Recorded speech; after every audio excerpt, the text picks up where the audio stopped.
ကွေးမြတလုံးစေတီတော်မှာတခြားဖျားတွေနဲ့မတူတဲ့ထူးဆန်းတဲ့လှုပ်ဝက်ချက်တစ်ခုရှိနေတာကိုတင်သတိထားမိလားအဲ့ဒါကတော့ပြုံးနေတဲ့ဘီလူးရုပ်ပါပဲဒီဘီလူးတွေဟာတာမန်ဘီလူးတွေမဟုတ်ပါဘူး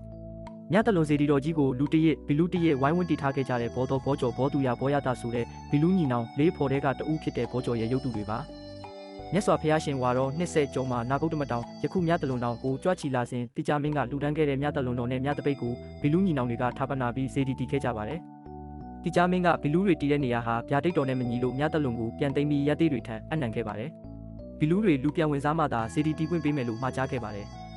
ဘီလူးဘောကျော်ဟာလူပြန်ဖြစ်လာပြီးဥဘောကသူထေးရဲ့သမီးပုံနာဝတီနဲ့အိမ်အောင်ကြကစေတီတော်ကိုပြန်လည်တည်ထားခဲ့ပါတယ်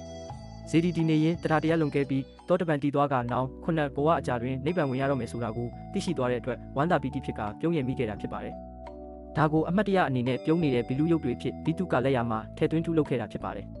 စေတီတော်ရဲ့အလဲဖောင်းရင်နေရာမှာဘီလူးကောင်း20ကောင်းရှိပါတယ်မကွေးကိုရောက်ရင်ဒီပြုံးနေတဲ့ဘီလူးရုပ်တွေကိုတေချာရှာပြီးဖူးမြော်ကြည့်လိုက်ပါဦး